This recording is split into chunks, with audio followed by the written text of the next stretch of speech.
Buenas noches, Guatemala. Buenas noches, México. A todas y a todos que nos acompañan en esta emisión de Latinidades desde el estado de Nuevo León, le damos la bienvenida. Gracias por acompañarnos. En todo el continente de la patria grande, vemos cómo la derecha busca aferrarse al poder, como sea, y busca acabar con aquellos gobiernos de izquierda o progresistas que ganan legítimamente las elecciones. La democracia solo funciona y es real solo si les favorece y si no, no les importa violentar leyes, hacer golpes blandos y hasta golpes de Estado. Guatemala, nuestro vecino y hermano país, acaba de terminar un proceso electoral profundamente tortuoso, manipulador y complicado.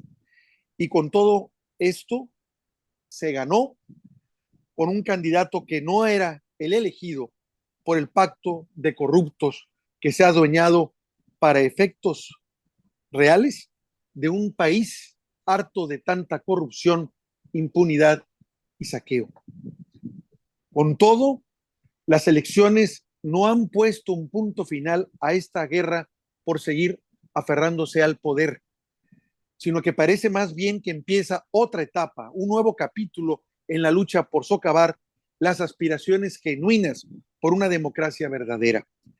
Para hablarnos de esto, nos acompaña el director ejecutivo de Acción Ciudadana, Transparencia Internacional, Guatemala, Eddie Hux García. Gracias por estar aquí con nosotros este día. Gracias por la invitación. Un saludo a todos en Latinoamérica, especialmente en México, que nos escuchan. Siendo nuestros vecinos, especialmente con Guatemala, nuestra vecindad, nos interesa mucho lo que pasa precisamente en este hermano país. Guatemala en más de una ocasión nos ha dado una profunda satisfacción y envidia, como decimos en México, de la buena, cuando hace varios años pudo meter a un presidente y a la vicepresidenta a la cárcel, cuando el pueblo unido salió a reclamar basta a esta corrupción, basta a esta impunidad y llevó su indignación a actos concretos políticos que terminaron precisamente con la encarcelación de estos dos corruptos. Y digo envidia porque aquí en México todavía no hemos podido hacer eso desde hace entonces a la fecha y es algo que queremos, que anhelamos. Todo el mundo lo dice, todo el mundo lo comenta, pero no salimos a la calle a exigir eso. De la forma en que lo hicieron los hermanos de Guatemala, que fueron un ejemplo para todo el mundo, no solo para la patria grande. Pero de entonces a la fecha vimos que se empezaron a empapelar, a revolver muchas cosas. Y lo último sería esto precisamente que está pasando con el gane o el triunfo de Semilla, que ya de alguna forma lo ilegitimaron, pero que no pueden ya de alguna forma lograr o evitar que se tome posesión de la presidencia que se ganó en urnas. Entonces nos gustaría saber cuál es tu opinión, cómo ves las cosas desde allá, Eddie, allá en Guatemala. ¿Cómo está el ambiente? ¿Qué es lo que se respira? ¿Qué se ve? ¿Qué se piensa?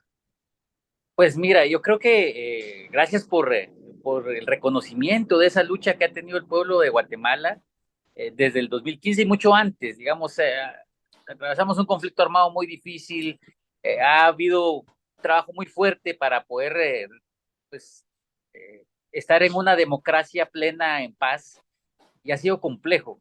Pero tú mencionaste un punto determinante en la historia de Guatemala, que fueron las movilizaciones del 2015. Ahí se dio un cambio cultural muy fuerte en la sociedad guatemalteca, en el que reconoció como un problema claro el tema de la corrupción, que es en general, digamos, es un fenómeno que se ha en todo el mundo, es un fenómeno que ha nacido en la historia de la humanidad misma y los gobiernos y pues, cómo se conforman nuestras sociedades y la política. Y este cambio cultural, si bien se dio al punto en el que sí se encarceló al expresidente Otto Pérez Molina y a la vicepresidenta Roxana Valdetti, todo se dio desde el punto de vista penal, pero el cambio político real no se dio, puesto que después de que eh, pues estos expresidentes fueron encarcelados, vinieron otros presidentes que echaron por la borda todos esos esfuerzos anticorrupción. Y contrario a lo que se pensaba, pues expulsaron a una Comisión Internacional contra la Impunidad en Guatemala, que fue la que persiguió penalmente a ellos junto al Ministerio Público, y se dio un retroceso muy fuerte, al punto en el que se dio una recaptura del Estado, pero tan férrea, tan voraz y tan autoritaria que muchas personas han sido encarceladas por luchar contra la corrupción, activistas, periodistas, eh, operadores. Jueces que se han ido, que están ahorita Claro, en otros países.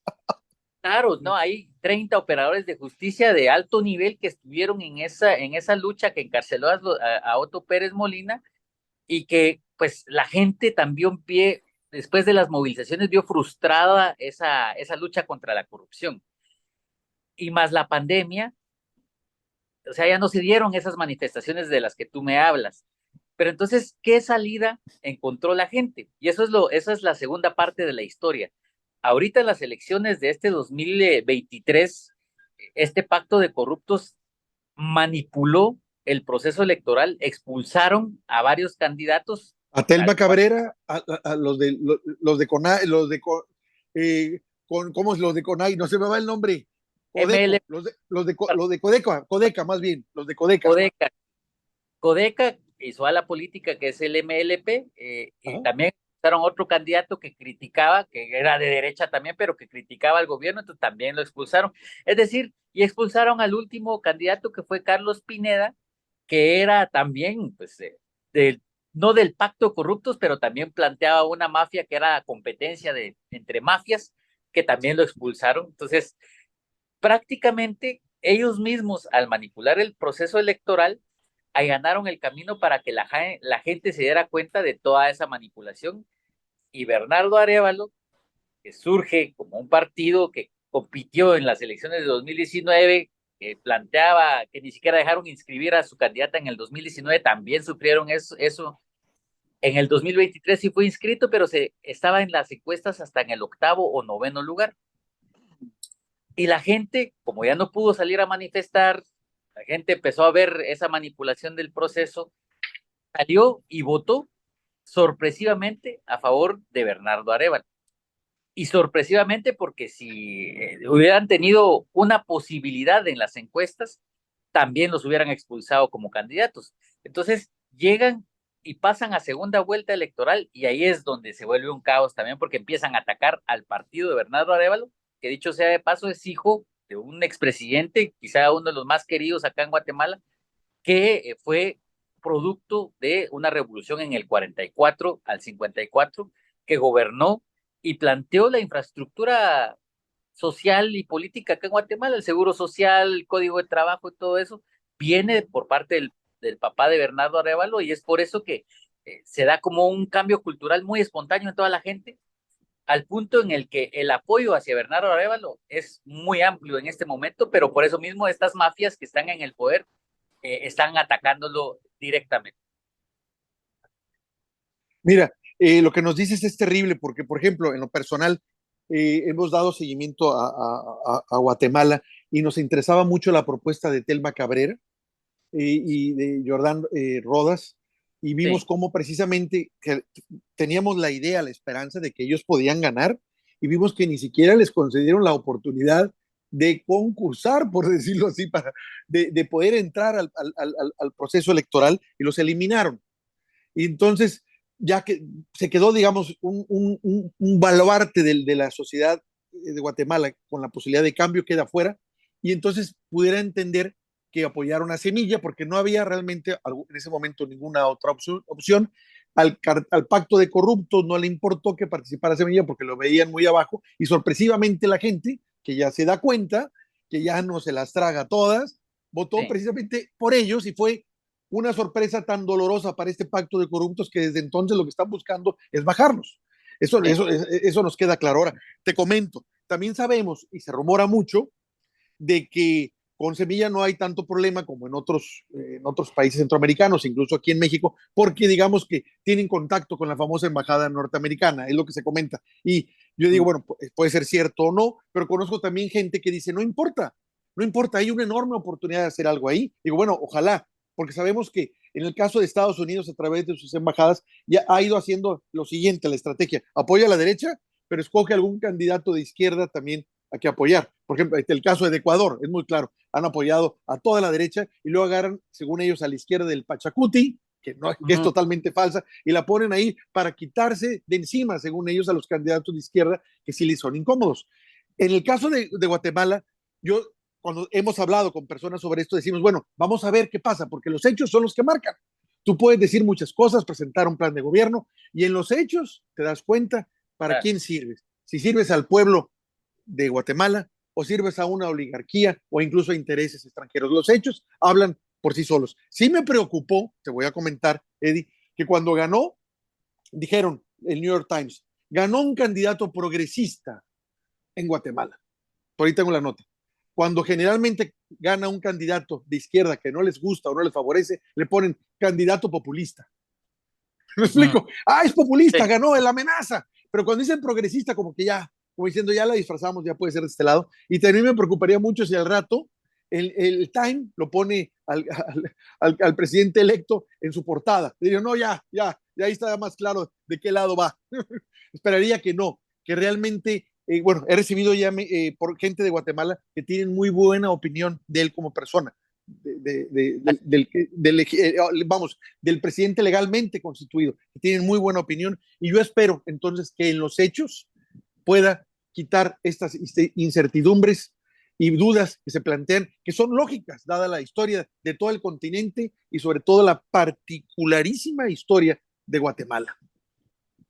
Pues mira, la verdad es que ha sido un resultado tan sorpresivo, o sea, ni la embajada ni nadie tenía en el radar eso, o sea, y ahí al decirle, bueno, progresista, habría que analizar también las posturas que tiene el mismo Semilla, digamos que sí se tildan como progresistas, de centro izquierda, pero si te das cuenta, dentro de todo su programa de gobierno, no hay mayores cambios a nivel económico ni a nivel social, incluso la misma estructura del Estado, y realmente se están enfrentando a poderes que van a tratar de proteger sus intereses. Ya lo están haciendo, lo están haciendo Claro, desde ahorita. claro, no, mira, por eso, pero mira, ¿cuál es el temor real? Digamos, ya no hablando de izquierda ni de derecha, ¿cuál es el temor real de la clase política y de las mafias acá en Guatemala? Son los negocios, son los negocios. Y esta clase política, como ha sido tan voraz, han perdido las formas políticas, las formas diplomáticas, incluso con Estados Unidos están peleados. Hay varios de estos del Pacto de Corruptos que han sido nominados dentro de las famosas listas o sanciones globales, a la ley Magnitsky, la lista Engel, son los mecanismos de, digamos, políticos que tiene también el gobierno de Estados Unidos. Pero han sido tan voraces en su corrupción que el gobierno de Estados Unidos tampoco estaba contento, ni muchos, ni la comunidad internacional ya estaban contentos con esta tendencia autoritaria y de autocracia que lleva a este pacto de corruptos. Entonces surge una posibilidad para, bueno, supongo, para Estados Unidos, en el que haya un gobierno con el que sí se pueda hablar. Ahora, mucho tiene que ver también el gobierno de Estados Unidos en cómo se está protegiendo este resultado electoral.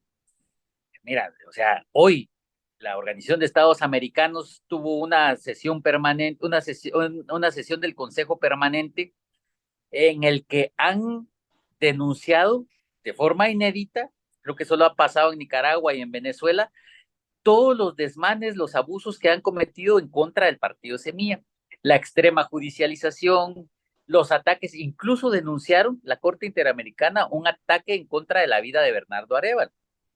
Entonces, eh, digamos, y obviamente Estados Unidos está muy interesada en que se resguarde hasta cierto punto la democracia acá en Guatemala porque pueden tener un interlocutor que pueda pues, también tener, o sea, un empate entre los intereses. Y también me imagino que los comentarios que tú has recibido de que, bueno, la embajada puede tener algún interés, Bernardo puede trabajar, o pueden decir, bueno, pueden hasta ser influenciados por la embajada de Estados Unidos. Yo creo que Bernardo tiene ese reto de poder ponderar muy bien cuáles van a ser los intereses al final poder es poder. Estados Unidos tiene un poder muy grande en el hemisferio y especialmente en nuestra región centroamericana. Intentaron interlocutar, por ejemplo, con el gobierno de Xiomara en Honduras, están peleados con El Salvador, y en Guatemala también perdieron la interlocución con el actual presidente Yamatei, que realmente pues, se ha peleado mismo con el gobierno de Estados Unidos, pero también es como de amor-odio. Este presidente apoyó, por ejemplo, la guerra de Ucrania, movieron la embajada de Tel Aviv a Jerusalén, creo que somos el Sí, único país que lo hemos hecho. O sea, sí. hay política, incluso Trump apoyó la expulsión de la CICIG en su momento. O sea, hay varios intereses y creo que este gobierno podría tener ese margen de maniobrabilidad para poder, pues, ponderar, bueno, estos son intereses muy directamente de Estados Unidos, pero también hay cuestiones sociales y económicas que tienen que proteger o que garantizar. La población tiene alta expectativa con este gobierno, sí se plantea como progresista, y el miedo que tienen estos grupos es a perder negocios, es decir, ¿con quién vamos a platicar para garantizar mis contratos? ¿Con quién vamos a platicar para garantizar el trasiego de drogas? ¿Con qué autoridades? Y ese es el temor que tienen, porque con los demás candidatos, con la mayoría, pudieron haber llegado si tenían esa interlocución. Incluso algunos del crimen organizado financiaron a esos partidos, pero este no tiene ningún tipo de influencia. El financiamiento fue mínimo, sino fue la misma ciudadanía la que llevó a este gobierno, y por eso es el ataque reacio en contra de Bernardo Arevalo. Y está bastante interesante que se les haya, como decimos en México, pasado, pelado, que no lo tomaron en cuenta un candidato así que dijeron, va a perder, ¿no? Y vas, que le sorprende en forma dramática que sí gana y ahorita ya no saben qué hacer. Entiendo también lo que estás diciendo. Por lo que me dices, entiendo que Bernardo no está, Arevalo no está realmente proponiendo una transformación del esquema tradicional con el que está jugando Guatemala. Entonces entiendo perfectamente por qué se comenta de que tiene contacto con la embajada, porque a la embajada le interesa que se sigan manteniendo el status quo, le interesa cambiar tal vez al interlocutor, pero que el status quo se mantenga.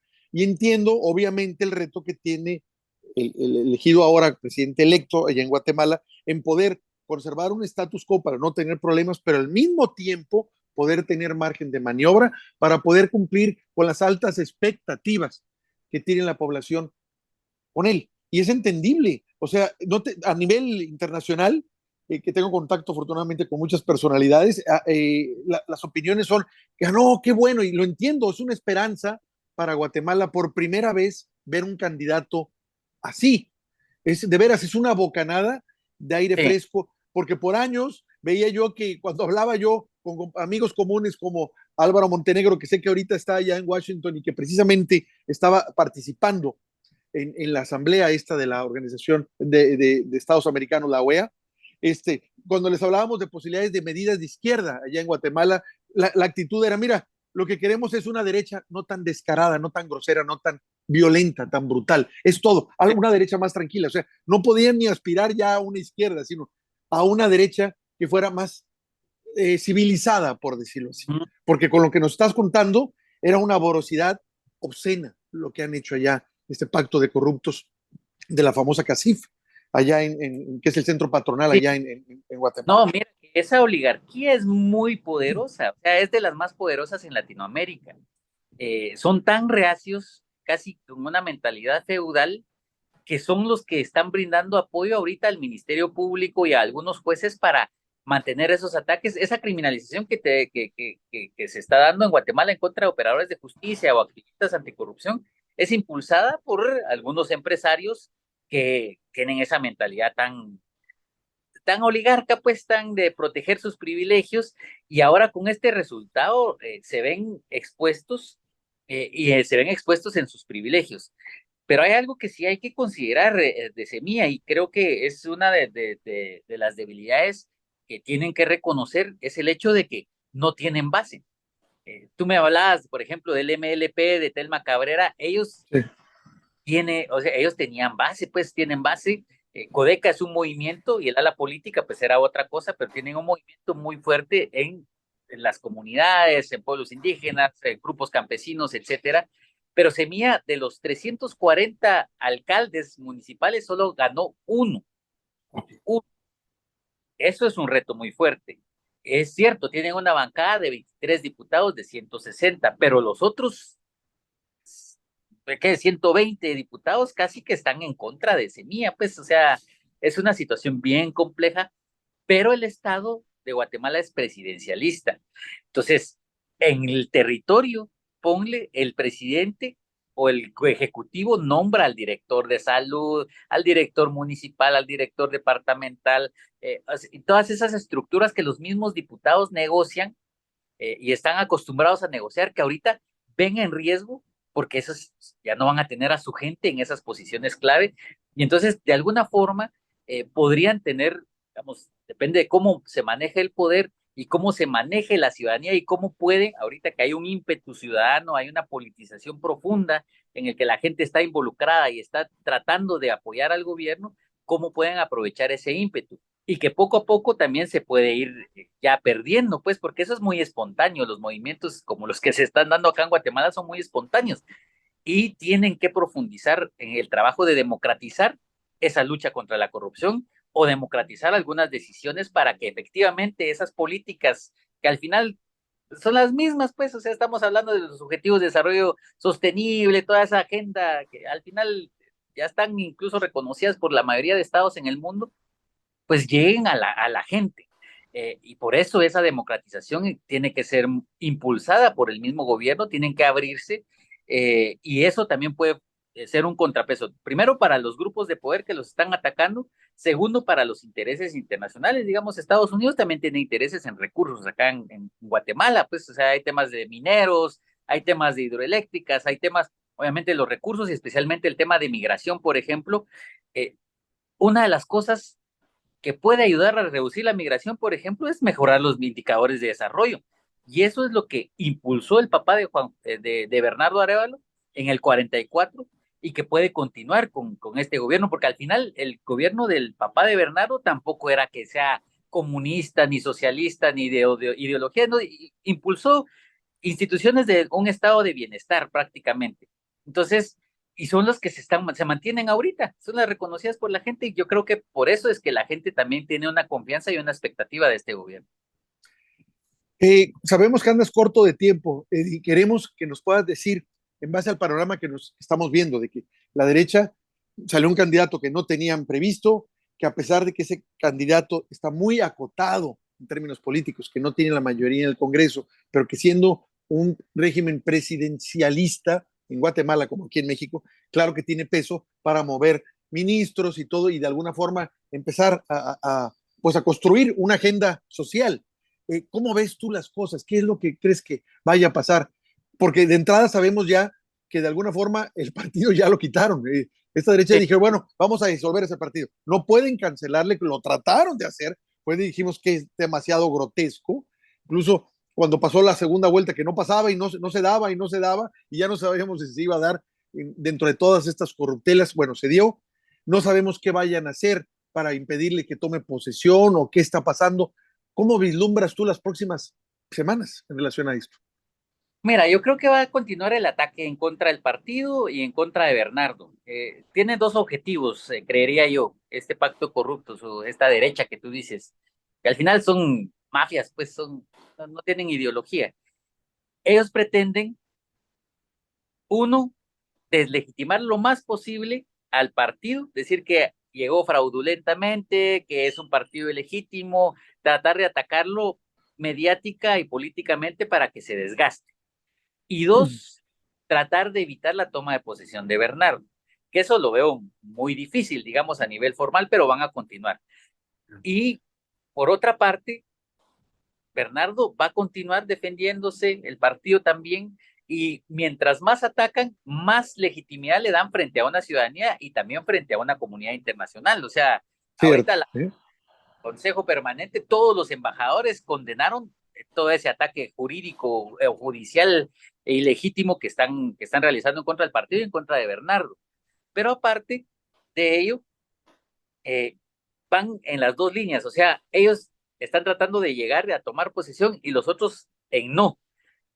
pero prácticamente el pacto de corruptos ve reducida su margen de maniobrabilidad, pero ellos están dispuestos a todo. La cuestión es que si llegan a una cuestión de golpe, por ejemplo, no va a durar, o sea, no creo que vaya a durar mucho tiempo tampoco, pero llevar a ese extremo también es casi un suicidio político y que es un escenario extremo y que poco a poco se les va cerrando ese margen de maniobrabilidad. Ahora, Tú crees en esa posibilidad de que quieran incluso atentar o amagar con un golpe? si no ya viste que tenían un plan ahí que le llamaron el plan Colosio, o sea, Sí, refiriéndose sí, sí. México, ¿no? Pues, o sea, es una cosa, o sea, si están dispuestos a eso, están desesperados, y es posible que mantengan esa postura, son tan reacios en mantenerla, y claramente eso también es un riesgo a nivel democrático, a nivel político, pero que tampoco va a evitar lo inevitable. Creo que el 14 de enero va a haber alta presencia de presidentes, de representantes de Estado, creo como nunca se ha visto en Guatemala, y creo que toda América va a estar en esa toma de posesión. Entonces, al final va a continuar y va a continuar el ataque en contra de Bernardo. ¿Hasta qué punto van a soportar también esos ataques, tanto ahorita para tomar posesión como ya gobernar? Ya lo veremos, pero eso es lo que se vislumbra en estos próximos meses.